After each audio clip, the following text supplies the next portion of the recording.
I always feel extremely inadequate with my vocabulary when I'm asked to talk about Sridevi. Maddie put his own money in there. So you're going to have to make things happen. Did you not almost kill someone as well in that play in Bombay? Like a hammer flew off and hit someone in the audience almost. These things happen. You were born in Bangalore, no? I was born in Bangalore. I went to Lagos, Nigeria as a 6-month-old infant. And then you came back to Bangalore or you came back to India? I've had very interesting relationship with Bangalore because I was idealistic dad's son. So who would see his son having a ball in Nigeria, eating a lot of food, getting fat, felt the school was not challenging enough. Like, send him back to he needs an Indian education. So I would come back. I've been here.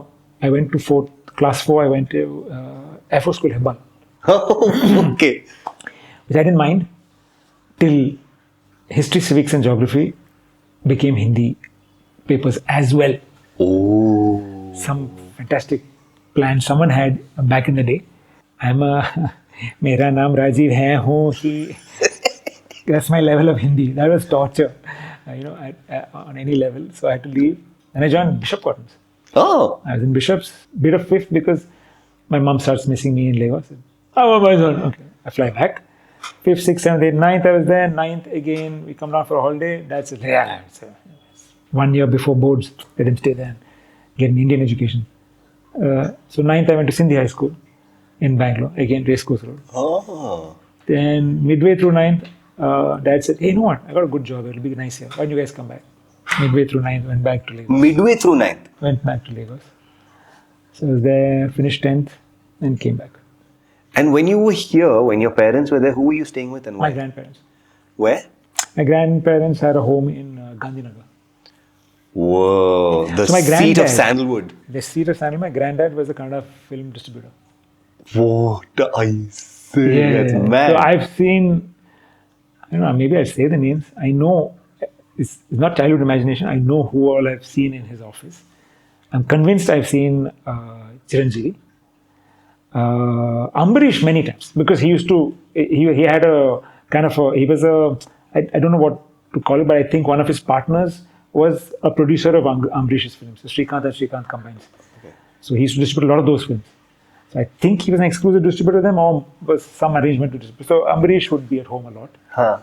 I met them. As a kid, I didn't, since I was not here for too long. You wouldn't have known. I just knew they were actors and they had that air about them. They would come with their dark glasses and the wavy long hair and all those. All of that was still intact, even in the 80s. So I met a lot of them. But I think my granddad dropped one kida in me to date.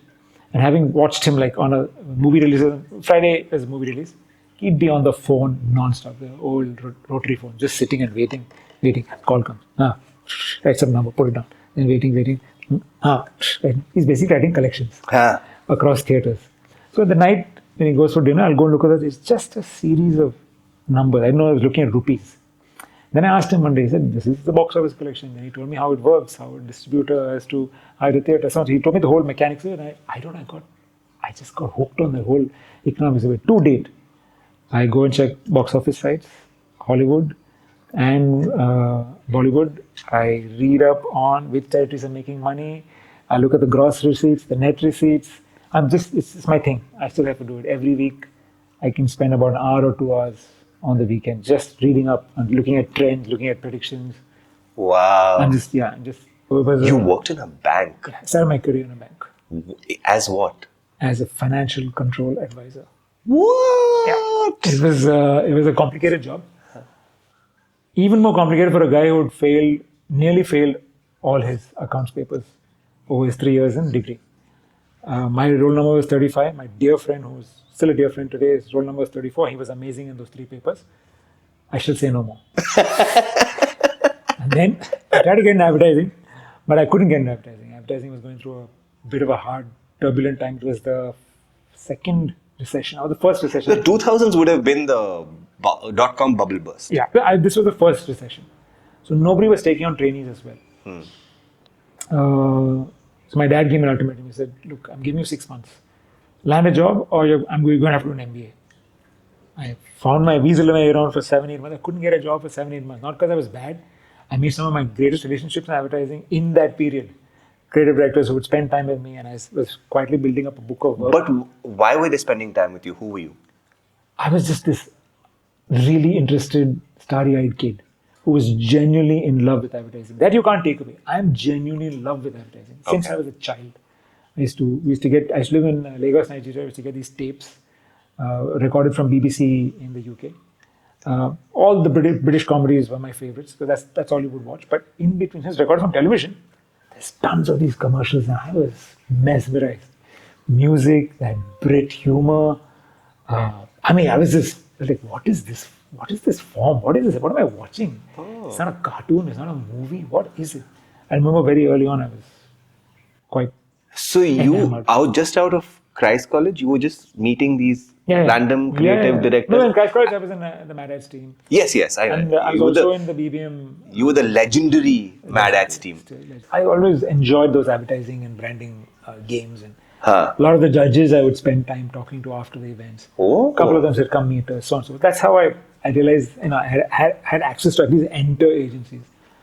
But yeah, it was a bad time. Couldn't land that job. My dad gave an ultimatum, and then finally, without letting me know, he said, Hong Kong Bank's looking for banking assistants, and if you're doing nothing now, go and start working there, and after you work for a few years, go and do an MBA. I was like, okay, what am I going to do?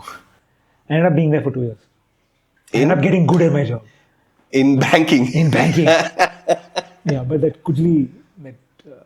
then I just got up with the bank, found a advertising workshop as such in Bombay, run by the AAAs of I. Wait, but when you quit, your dad had a point of view? Very much. Unparliamentary point of view. I mean, not very supportive of his son's great decision to drop a 5-figure salary and go into a workshop. Like in Bombay. For my dad, not. So we had a bit of a disagreement. He again gave me an ultimatum. How long is this course? He said, maybe 4 to 6 months. I said, what do you mean, maybe? It's that kind of course. What do you mean that kind of? Okay, anyway, bless him. He came around, let me go. And you paid for this from your own money? I was coming to that painful detail. Very much paid for it. There was, again, a thing I said, I'm not taking my dad's. Yeah, I don't think your dad would have given you the money also. He wouldn't have, no? He may have, or rather, I usually don't ask my dad anything. I get to him through my mom. Okay, sweet. I could have, but no. Yeah. Ran out of money in the 5th month itself. 5th month you survived in Bombay. So I had one bed. That's what I paid.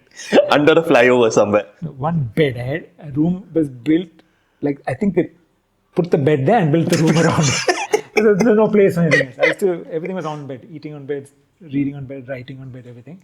And then I cracked Bombay. Like I had the 5 rupee vada pav. And then on Saturday, Sundays, go posh. Get a 5 rupee Amul cheese cube. For the vada pav or just? Half. On Saturday, my vada pav has cheese. And then cutting chai. You could do breakfast for like $7-8. I can't imagine ever doing anything like that again. And I don't think I've ever done anything like that after that. The energy of youth. That energy of being stubborn about something, about some sort of ideals. I can't even define those ideals right now. Because it's not like my dad couldn't afford it. But it was just no, I'm going. Because I have twice in a row now, I cannot fail it trying to get into advertising. Was that advertising course worth it? Oh, it was the most amazing thing. I have been considering some way to set it up because I see there's a lack of, it's not talent, but there's a lack of sort of guided, structured approach to advertising now. A lot of people are seeing work, are seeing Instagram advertising, are seeing digital advertising and thinking that's advertising, but no, it's just a medium determining a certain kind of, syntax and grammar, but that's not. Advertising is universal. It's a science actually of its own. And I think the science of it is getting lost. I'm really tempted to sort of devise a course like that and see if I can offer it to people interested. Because that course was amazing. When I finished, I had a book this thing, I still have to date, of work I had written and design and layouts. And that's what got me my job. Who conducted that workshop? Nurul Islam. He used to, I don't know what position he held at the AAAs of I, the Advertising Agencies Association of India. Okay. For me, lifesaver. I mean, it got me into advertising. I went and I actually had offers from 2 places. For a guy, Immediately after that. no, with the book, you go in and show your book to people and What? These are notes that you took. ads. You write ads. So there's a thematic approach to writing, thematic approach to designing. Right. He made us sit with Dabbawalas from Churchgate all the way till Virar. Sit with them, talk to them, and devise a campaign for Dabbawala. You know, it was like I said, the science of advertising. Go out there. Who are you advertising to? What are they thinking? What are their what are their trials and tribulations in their lives? What motivates them? Find out those things, and then you'll find a way in to make an emotional relationship between your brand and it was. I mean, I've never forgotten that kind of thing. It rewires you. I mean, That's my wiring. What is your first memory of Bangalore? I think I was 5. I'm sure there are some memories before that, but I can't visualize them. But the one clear memory I have is we were on. So I was born in Chennai Mission Hospital. Whoa, so cool. So was my younger brother. Okay. And so we were sitting in Krishna Temple, waiting for news. The bugger is out or not out or whatever. So waiting. But I could recall that, from where I stood, and if you look down CMH Road, Yes.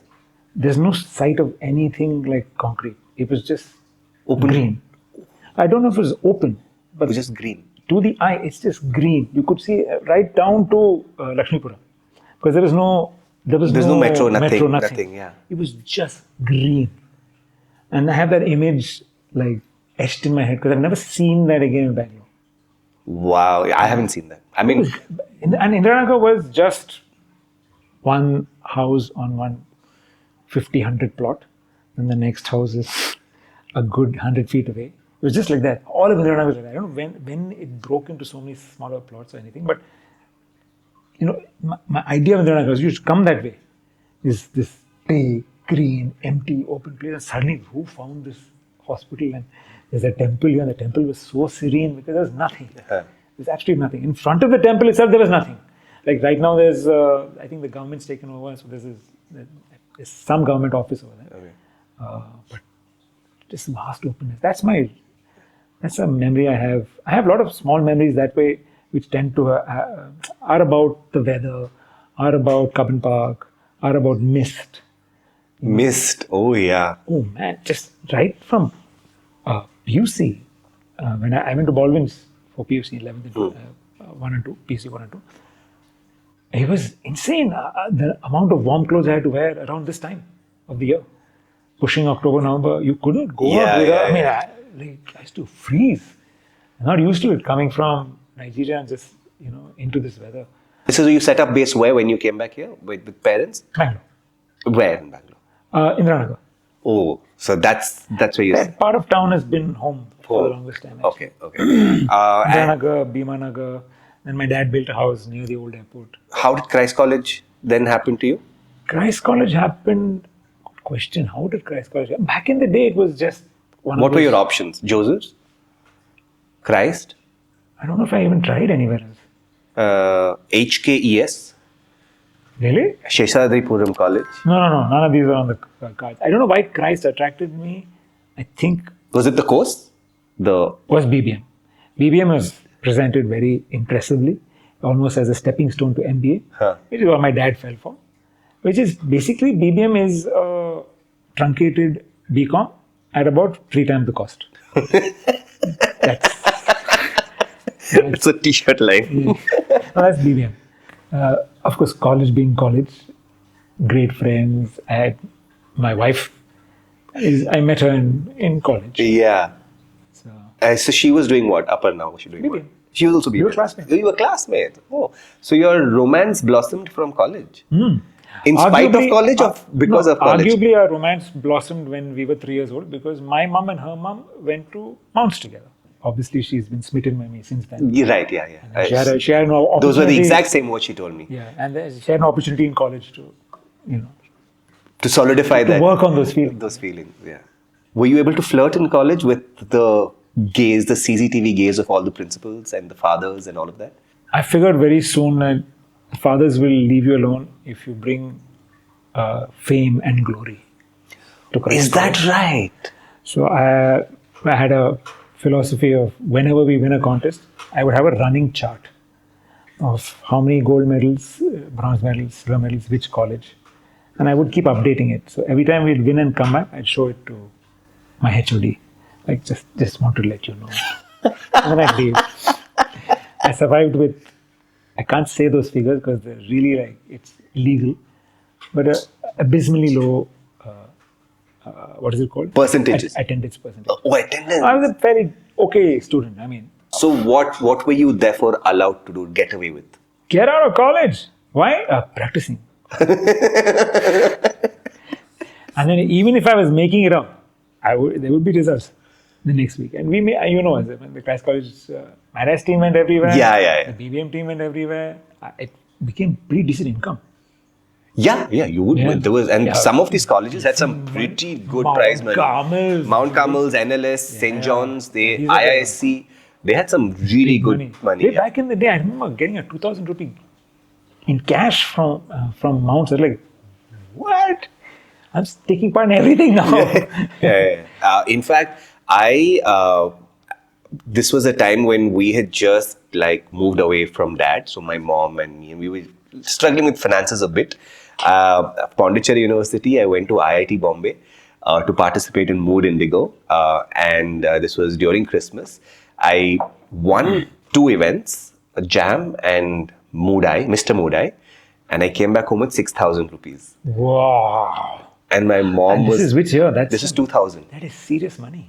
6,000 rupees, I came back home. I remember I came back home immediately after that because it was Christmas. I got onto a train, traveled local, a general compartment from Bombay to Bangalore. And my mom was so happy. She's like, we can celebrate Christmas. It was like that. It was so these cultural competitions have like given us a lot of money. Yeah. And I'm thankful for it. Yes, I am. Same. You've had multiple advertising companies as part of your portfolio, right? Many. Fair amount. Not many, fair amount. So Again, I started with Enterprise Nexus, then I was in a place called Fountainhead, then Ogilvy Chennai, then back then JWT. Then Saatchi and Saatchi is where I stayed for a while. I had a stint in Fisheye in between. Then back to Saatchi and Saatchi, and then I started People. Yeah. When did acting happen? Like, at what point did you say, hey, I also want to act? Again, when I was in school. In school? Which school is this? Africa school, India school? Indian language school in Africa. Actually, my stints in India, the school stints in India, I did nothing. Just came to school, studied like good boy, played cricket at break time, went back home. I didn't really participate in anything. I was a joke teller. So I remember I've seen some photographs and some certificates of best in joke telling. I didn't even know. But apparently I've done it. Joke telling. Joke telling. I have not heard of this at all. Basically, as I think my granddad would take me to this place, and I have photographs that microphone is happening, I'm saying something, apparently people used to enjoy it. The OG stand-up comic. Now that you put it that way. Okay. And what happened in school, that acting? In school, someone cast me as the father of a bride, giving away the daughter in the wedding and having to cry. And I was all of, I think, 7. But apparently You cried very well. I cried very well. I had sad face very well. So I didn't care so much about what people thought, how well I did or didn't do. But I was just that power of being able to perform and then seeing some people like, oh, the looks and the applause, and that's it. That drug happened when I was very, very young. Since then, after that, at school, any reason to get on stage during annual day, children's day, teacher's day. School was a very celebratory place. Beautiful. I mean, one of my best years of my life, but best memories of my life. It's just this, a lot of opportunities to do a lot of stuff. I used to play sports. I was in the basketball team. Would write and direct my own skits and plays. And when you came to Bangalore, where did your first theatre stint? Night of acting January start? 16th, Ayn Rand's play. So I was one of the witnesses in the play. That was my first. And who directed this? Rajeev Ravindranathan. How did you get in? I think Darius, someone Darius knew was casting, and therefore I tried. And that's how You I got knew it. Darius. Through college, no? Competition. Yeah. Ah, okay. And we sort of kept in touch. Kind of. I mean, we weren't study buddies. But yeah, much And then closer you did now. a lot of work together after that, right? Oh, yeah. D and I have had fun on stage. Yeah. We've done the maddest things. You've Preetham, I would imagine, was Preetham- your glue or brought. Preetham was our glue, was our acid. Preetham was our inspiring energy. He was also the electrocution in our koyons. Preetham was everything. Preetham's taught the things Preetham has taught without knowing he's teaching us. Is Like incredible. what? Just perseverance, man. We've gone. Darius and I have gone through entire rehearsals, and we will watch Preetham start off sitting on a chair, and the chair gets pushed back, and he'll sit on the floor. Then he'll lie down and watch us.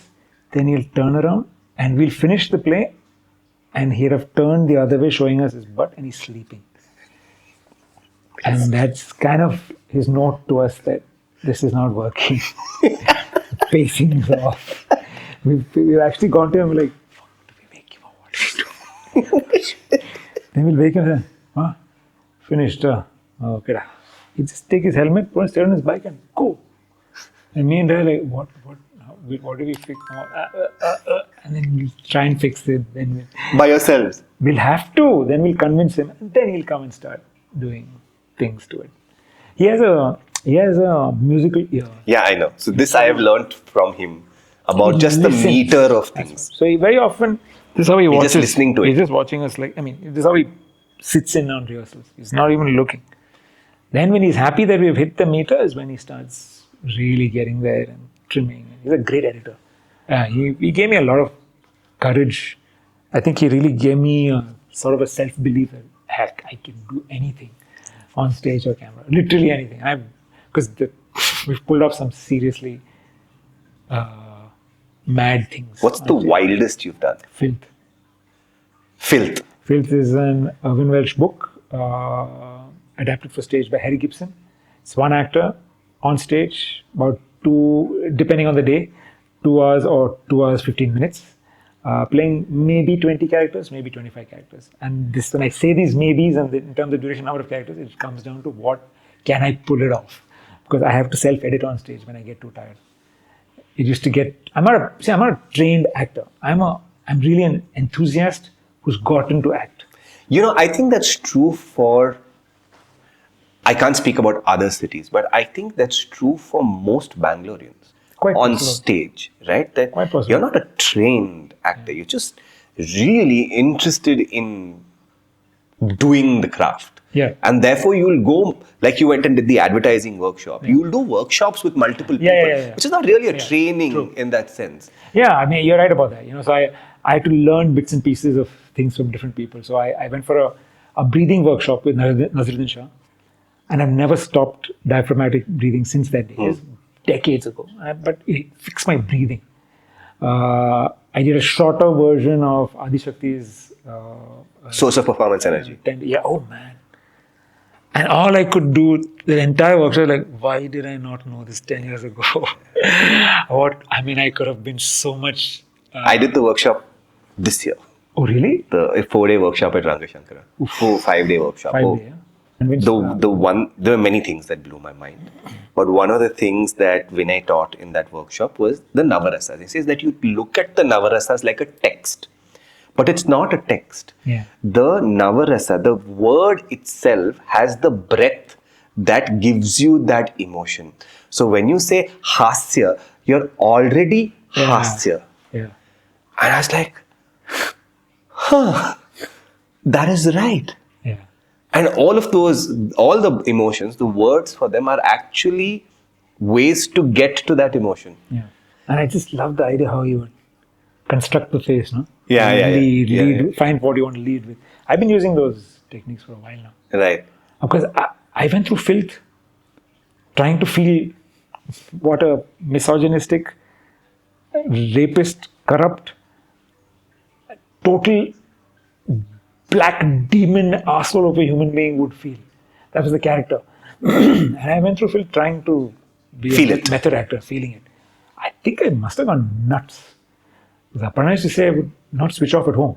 Like my whole body language and face, got locked in. So she used to say, I remember telling me she used to get scared of me sometimes. Can't blame her because I don't know what I was doing. I just knew I have to, submit to the words and this is what this scene is about. And I don't know how to construct my body and blah, blah. So I would lose a kg and a half, 2 kgs every performance. Did you not almost kill someone as well in that play in Bombay? Well, in a manner of speaking. Like a hammer flew off and yeah. hit someone in the audience almost. These things happen, right? Yes, tell what happened. Yeah, look. It's not the hammer. First of all, it's a prop. It's a prop, yes. So You're not responsible for the prop. I didn't say that. I'm saying it's a prop. It's a prop, right? It's a prop. And an actor has to use a prop. And there is a violent scene in the film where the only piece of furniture sort of is a visual metaphor for someone's head. And I'm smashing down on it. And this was a new cube we'd gotten made, I think, in Bombay for the Prithvi shows. Stubborn wood. I was just not able to break through, and it was kind of ruining the moment. So I dialed up the power and the strength, and now I've cracked through. I mean, boom, boom, tup, tup, and then the sound is changing. Like, why?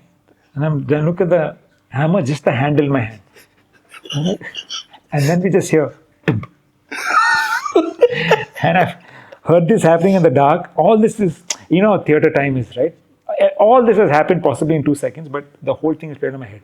It's fallen. The dub now is either someone's head or me, and he's dead because I didn't hear a scream. So, something bad has happened. So, finish the play, and then we find the hammer head, like in the 4th row, just sitting on one cushion. And we were so glad we didn't have a full house. The reason we didn't have a full house is also painful, because that was the flood. Flood in Mumbai. We were flooded in. Yeah. We stayed we stayed at Prithvi. So we went in on a 25th for tech rehearsal. We left on 27th evening. We were stuck there, marooned. Preetham and I have gone out in sort of like thigh deep water to look for food. Your theatre bug bit you in school. You came here. Actual stage theatre happened mostly in Bangalore. And how did films happen? You don't remember how anything happened to you, da? What is this?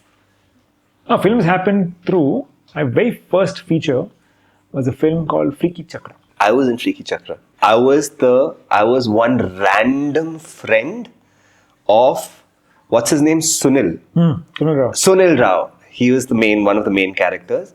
I was one random friend of Sunil Rao in that movie. What? Yeah. Which scene? I can't recall the film. This was in 2001, and while I was on the sets of that is when I got my offer letter to go to Chennai to join Mirchi. Wow. Yeah, and I was like, man, films have just started happening. Should I go and all of that? But tell me about Freaky Chakra. How? Freaky Chakra happened because of VKP. VKP Yes. was a constant collaborator during my advertising days. We used to make films. Okay. Once you're in a film, it's really up to you about how you build those networks and how you. But did you want to? Oh yeah, no, I thoroughly enjoy. I mean, for me, it was a progression up from theatre. I mean, on a screen, being watched by a bigger audience, and for many more days than a couple of days of a show. Were you looking for a bigger film? Were you looking for more films? And then what? But I didn't know how to. Looking in Bangalore meant I don't know till date. I don't know why Kannada filmmakers don't approach me. I'm not entirely sure. Maybe I'm not suited to the aesthetic. I really have no idea, honestly. During the lockdown, somebody called with an interesting story, but I was just not, at that time, not up to leaving home to do a project. I was not entirely sure I should. A lot of other reasons for that. So I didn't do it. But that's it. I've never had an interaction with a Kannada filmmaker. Did you not try and reach out? I didn't know how to. I mean, I just assumed I'm here. The crews I work with on advertising films, on Freaky Chakra, were all local, film guys. Still, this just never happened. But you would have liked to do Kannada film? I absolutely wouldn't have minded. My next film again happened through this. I think it's who again I can't remember, but so it was a film I did simply because back then I was enamored with Nandita Das, and it was a Nandita Das film yes. called Bas Yu Hi, Bus you here, okay. with a bunch of Bangalore, Samir Malhotra, some interesting Bangaloreans in the film. Huh. The film didn't work per se. It was not a particularly great film. But yeah, these are the two films, and for a while nothing. Then out of the blue, 3 Idiots happened. So we get a call through a Bangalore casting person who was in theatre as well. The film's name was not evident then. Just a comedic character. It was Chatur's role. Huh. Oh, it was Chatur's role? Yeah. So I went with 2 other actors. Myself, Ashwin Matthew, and Ajit Hande. Okay. Went to Bombay. Huh. We all auditioned separately for this character and then came back to my hotel. I happened to be there on work and I extended the day, I extended my stay. Huh. So they were also in my hotel room and just sitting and chilling, not expecting to hear from anyone till the next day. And then a call comes and says, Raju wants to meet Rajeev. I didn't expect anything to happen because I always considered, I thought a comedic role, I thought Ashwin would have been. nab it. Yeah. And when I read the script and whatever I did, I was like thinking, I don't know what he might have done. We didn't see each other's auditions, but I know he would have nailed it. I knew he would have nailed it. But call comes specifically, Raju must mention, it was about 8:30 at night, which is an odd time. So I go, but not too far. I go to Raju Hirani's office, which is, I think, Vidhu Vinod Chopra's office, what he worked out of. Went up, narrow flight of stairs, and Raju Hirani is sitting there. I said, hello, my name is Raju Hirani. He's like, yeah, I know. I know. His casting director was there too. She was also, sat down. He said, my name is Raju Hirani. I am making a film. It's called 3 Idiots. And he's got the bound script. I've not necessarily seen a bound script. I've seen pages, and bits and pieces. That's the kind of work I've done till then, right? So bound script is like he's holding it, he's touching it, not handing it away. I'm doing this film 3 Idiots. I've got Amir and Sharman in it. I'd like you to be the 3rd idiot. And nothing. My face was dead, like staring. And I can remember the casting director behind Raju, like I must have looked horrified or something. I don't know what I looked like. Thank you. Please read the script. I like your speaking. You're not, you're South Indian. I said, yeah. I like it. I'm going to change this character to a South Indian. He's a small village guy. He's from South. So originally, Amir was always going to be Rancho. Sharman was playing the role that Madhavan eventually played. And then this had not been cast yet. So he put me in. He did some testing, did a lot of scenes and stuff. He likes taking pictures and putting you in a poster and seeing on the poster. I didn't see this material, but this is his process. And that's it. I left, and it was just a formality. 2 months later, I get told I'm out of the film because I now just where the economics makes sense. So Vidhu Vinod Chopra says, "Hey, come on. I can't have a film with Amir Sharman, who's at least got, he's known in several parts of the country, and who ye kaun hai? I can't do that to my film." So argument happened, and going with the new casting brief of an established actor, in the end, I cannot imagine for the life of me doing justice to any of those parts, either Sharman's or Madhavan. I mean, sometimes, when a film works out like 3 Idiots, there are other films I've seen which I feel I would have loved to do a certain part, but I don't know how else I would have done this. It was a masterclass by all of those performers. So, And you also then went on to work with Madhavan in Rocketry. I worked with Madhavan in Vetai, a Tamil film. Okay. I worked with Madhavan in Rocketry, which was a globe. I remember you saying that working with Madhavan as director was mind blowing to see his mind at work. Yeah, he's unreal. You can tell first of all that his IQ is of a different level because the amount of information he's able to process at the same time and organize it into actionable items is insane.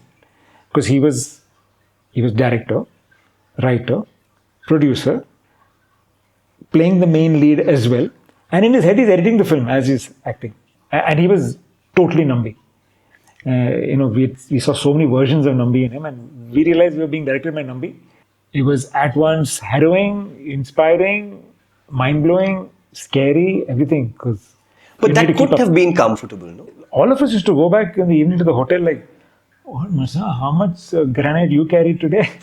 I carried 300 kgs. Like we were like spent because the brains are working at like top speed throughout that film because when we shot it in three It was languages. trilingual. Yeah. So each scene was done 3 times. And there are occasions like the camera reset, okay guys, what do you guys want to start with? What do you guys want to start with? English, Hindi. Most of the time we said, let's start with English because at least we'll get a rhythm going, everybody's comfortable. Okay. English, we're doing English. And then cameras are rolling, up or pace. Oh fuck it, we'll do Tamil. So Maddie will start speaking Tamil. Okay guys, just Tamil. I'm like, Tamil? What the fuck? And camera catches me like, cut. And Maddie look at me. I can't do this, Maddie. Please, notice period is required. Signed in triplicate. Then I have to tell my brain, and my brain has to remember which language, which is the first word. Because every language is written differently. Passive voice is different, active voice is different. Hindi has its own bloody meter. Tamil has its own bloody meter. It's nonsense. It's 3 separate films, I keep saying. And you realize if you're going to be part of a production like this, it's not like Maddie put his own money in there. So you're going to have to make things happen. I rolled up my sleeves on that film, man. I fought with Jet Airways once because they were about to charge us about, I don't know, lakhs in excess baggage. Then nothing. I found a loophole, opened everyone's bags, moved stuff around, packed it back and saved the production some money.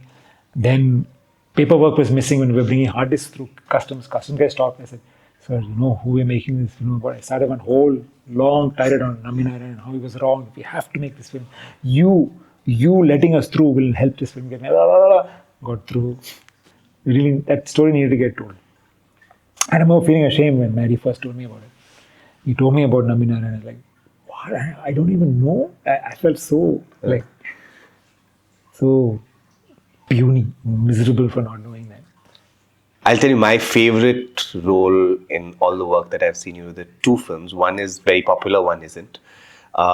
Is English English and Waiting. Oh, Waiting is my favorite film. So I loved that film. It didn't do very well, but I loved it. It's back on Hotstar, by the way. If you want to watch it, I will watch it. For many years, it's come back. What was it working with the Sridevi like? I always feel extremely inadequate with my vocabulary when I'm asked to talk about Sridevi. Because it's, she's been a personal superhero for so long. Like, even as a kid, I've been angry with her in Mundrampire. I've loved her in all her Bollywood films. I mean, she's been a force of nature. It's like, I didn't think of her as a normal human being. No one could accomplish and perform the way she did. And then to be in a film with her, there's this very tiny scene. Is the first day I met her on the sets of English. Where, it's in the movie. It comes as it passes by under background music, but we're all watching a French film. And all of us have gone to watch this film. That's the scene. So I'm waiting. Gauri has made us sit here, and the seat next to me is empty. And I'm like, who's coming? Sits. Sri Ma'am's on her way. Next to. My brain just melted and left the building. Camera's running, and I'm literally like shaking. And Gauri had to cut it twice, and reshoot. And she came in the third time and said, "What's wrong with you? I'll have to move you if you don't." Oh God. Okay. And it's not like I solved anything in my head. Then I'm sitting and I'm wondering what to do, and then tap comes from ma'am. And she's like, just have fun simply. That's it. I mean, it's just very simple, nothing great, no science, no magic. Just have fun, she told me, and that was it. And I managed to get through that scene, and then I realized, okay, this is a person beneath all of that superpower. There's a human being there who's empathetic to what's going on. It's quite possible. There's like, this idiot is delaying us too much. She could have said anything. Yeah. She chose to make me feel better. And then it was then it was just It's not. I don't feel it's appropriate to call it a friendship. I felt great, tremendous love and respect for her. Just watching her work, making her laugh in between takes. There's a behind the scenes video of the shooting of English English. We go and see. There's a bit. You'll see her cracking up to me narrating an extremely non-vegetarian joke. Like it cannot be repeated in public. It was only for her, and everybody else around me were either American or didn't know Tamil, which is fine. So I enjoyed, narrated the whole thing to her. You went back to your joke telling ways. Oh yeah, my joke telling came back to the fore, and she's laughing. You can see in that shot, she's laughing. She's screaming and laughing. And after that take, the ADs came and said, "Would you mind just shutting the F up? Because you make her cry and her tears fall and break her makeup. And it takes 30 minutes to reset. Do what you want after we've shot. Over here, shut up!" Like, AD's like, want to throttle me. So, yeah, I mean, she was amazing, dude. She has, I cannot say this enough. She plugs into something. She'll come into a space like this and she'll just know everything about this space, where the energy is the light in the right place, am I facing the camera right, is the camera in the right, she just is thinking of so many things. I mean, in some kind of way, Maddie, without being as kind, reminded me of her. She was soft. She chose, she ma'am chose who to be kind to and who to be dangerous to. Okay.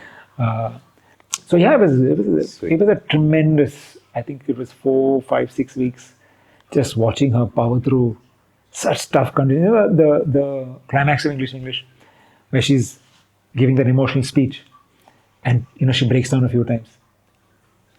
She used the cold. It was cold. We had a snowstorm.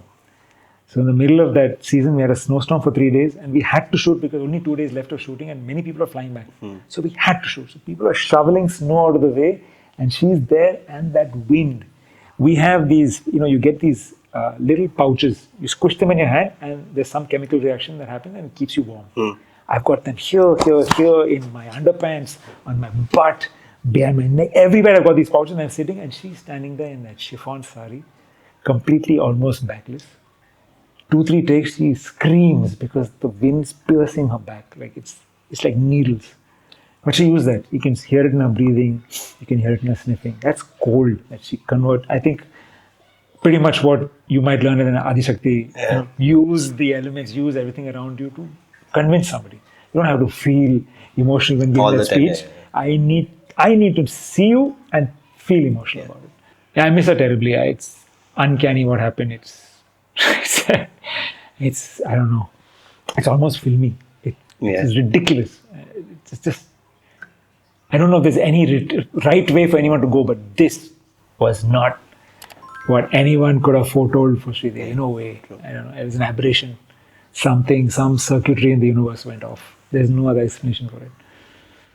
As you were doing films, you also decided to start your own advertising agency in Bangalore. Why not complicate life? Where you got the guts from all that? I started my agency out of, again, a love for advertising. I was not entirely happy. Such and Such is a great agency, but I was not entirely happy with certain things about the business. I figured instead of complaining, I mean, I wasn't senior enough. I was creative director, but I was not senior enough to make management changes. Nor did I think I had the stamina to, for that kind of fight. I said, okay, well, if I can't fix the problem here, I'll take the problem somewhere else, but where I'm in control to fix it. So I said, let's start my own place, because I do believe advertising can deliver a hell lot more. And I'm glad people's been around for 15 years. It's not been easy. There's not an easy time for advertising agencies. Everyone's corrupted and poisoned by what AI can achieve and what digital advertising is supposed to be. And, there's too many shortcuts happening. And if I go back to the 3 years of my grounding in advertising is to create something for perpetuity. And that's what I believe brands are. It's you can sell stuff today and tomorrow, and you can create a product to sell today and tomorrow, but a brand is forever. And you must start off with the intention to create a brand for forever. But that it's tough to find that intention now, and you need a cohort of people believing in it. It's not a one-person thing. You need a massive army it takes to build a brand. We've had a few good experiences. arguably built ID Fresh Food with Mustafa from nothing. He was a guy with massive ambition and a small little, a small factory in Madhepura. And now everything I believed about in advertising, about why we started people, about truth, about being able to make emotional connections, we made a lot of that come true with ID. Okay. And when the MeToo movement happened in advertising, what was your reaction? I was shocked because You were shocked because what was true finally came out, or you were shocked that something like that? no, that it happened. I'll tell you why. I'm not legitimizing it, but you generally tend to be a little filterless in advertising. Yes. You tend to speak your mind. Yes, you yes. tend to. I was shocked that this had crossed over into treading into other people's.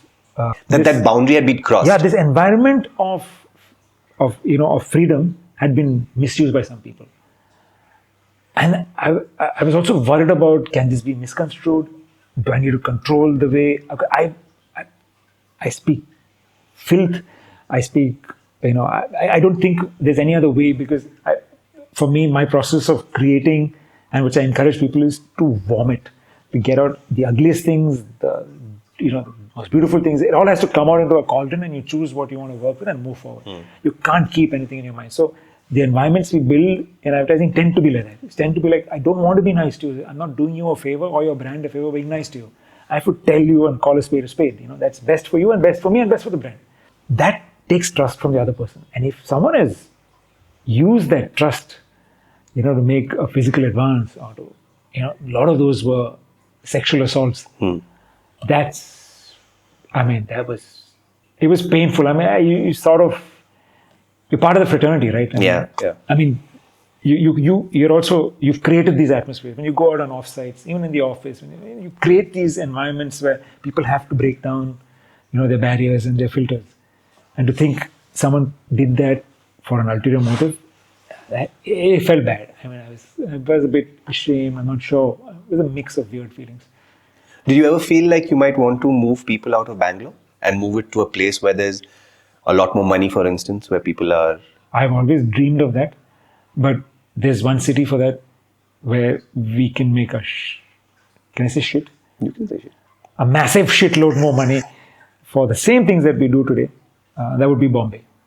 But again, it's also the reason I'm not a full-time actor, because I'm afraid of Bombay. Because you're one bed attached to the loo, kind of. Maybe that, but Bombay has one buzzy, non-stop, go-getter energy that I don't have. I'm a wishy-washy guy, but I've been very clear that I'm afraid of living in Bombay. I don't think I'll survive there. Are you a foodie? Yeah. So your 3 favorite places in Bangalore haunts that you would go to? My favorite places would still be Toit. Toit. For sure, because though everyone loves the beer, I think the food is... The food is very good, yeah. I love the food. You can never have a bad food there at Toit. You don't have to cover it up with a drink. It's always the two of those things together. There are certain Iyengar bakeries I love. There's an Iyengar bakery in Koramangala. Okay. It has unreal egg puffs. Unreal egg puffs. It's in Koramangala, just around the corner from, I think Tanishq is there now. For many reasons, both food and just the pleasant times me and Aparna have had there, I would say Grasshopper. Where is on Bangalore Road. Okay. Yeah, it used to be a small, quaint little place. Yeah, I've heard about it. Once upon a time, it used to be really unaffordable for us. Then it became expensive. Now it's expensive, but it's quite a way off. But it's always been a place up and I go and have a lovely evening. There's a lot of discovery happening with the food. Okay. So I think these 3. Sweet. Okay, I'm going to throw words at you and you have to reply with one word. Okay. I'm bad at this. Your relationship with Bangalore. Tenuous. Food. Weakness. Parents. Indescribable. Okay.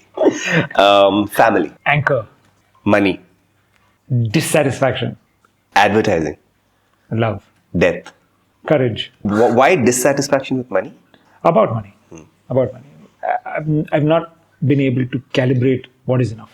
Because we just discussed people. I know in another city, the same input lead to a different output in terms of financial rewards.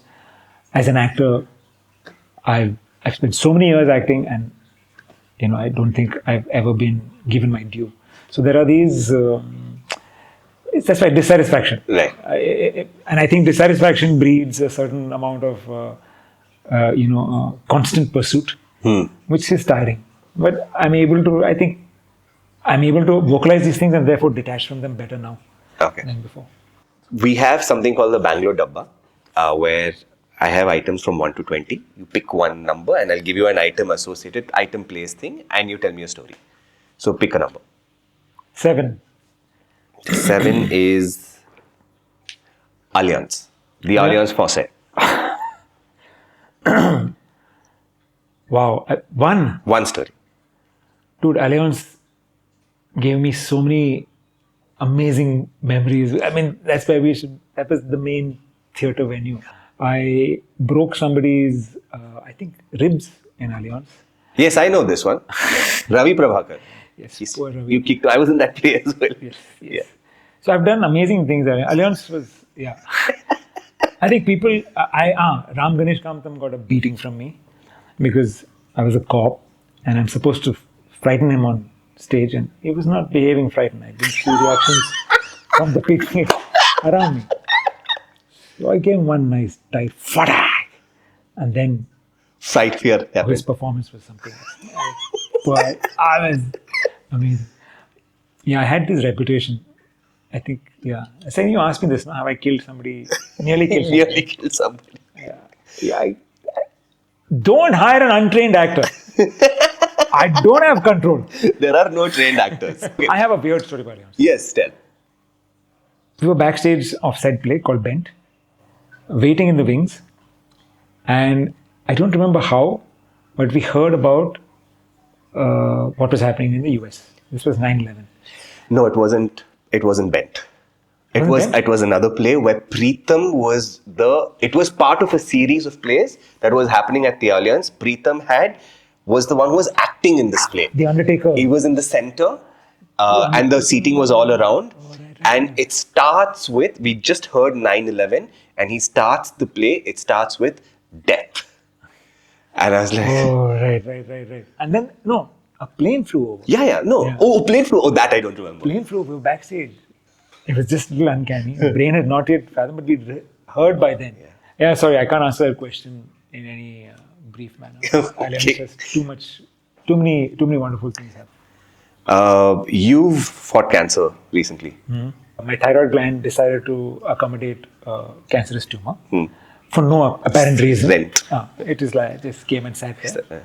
I found out, and we took a decision very fast to get rid of it. So not chemo, not treatment, just no, this is not that. This is not that kind of cancer. Oh, okay. I mean, it's not as aggressive, and it's as the doctors would have me kept trying to reassure me. If there was any cancer you should get, you should pray you get this one. Like, okay, I get what you're saying. But no, I'm cancer free now, and I'm not sure my family will be happier I'm saying this, but I really want to diminish this word. I lost my dad to cancer. I saw how much he feared the disease. And I don't want anyone to imagine that, at least not in 2025, there is no medical condition that can't be cured without conviction, courage, and science. I would rather this didn't happen to me. Yeah, of course. But now that it's happened, I'm glad, my wife and I had the courage and the conviction to, okay, let's just go through and treat it. Let's do what needs to be done. And now managing, I'm trying to get back to 99.7% because 0.3 is the thyroid gland, which is gone. It's gone away. It's gone. So 99.7 is my target. If this can give anybody courage, if anybody in your family is suffering from it, don't help them. Help them deal with it. If Rajeev Ravindranathan were to write a postcard to Bangalore saying, "Dear Bangalore, dear Bengaluru," whichever you prefer, what would your postcard say to the city? Dear Bangalore, we strip you of your green. We are the traffic that we complain about. We are the garbage that doesn't get sorted. But still, you smile your beautiful blue skies at us. You wine us, you dine us, you beer us, and you still bear us. Dear Bangalore, we are not. Wow. All right. Thank you, Raji. Thank you for your time. And you are here's wishing you all the best and a really quick and speedy recovery to 99.7%. 99.7. That's what we're going for. Thanks, man. Thanks, James. Thanks so much. On photographs.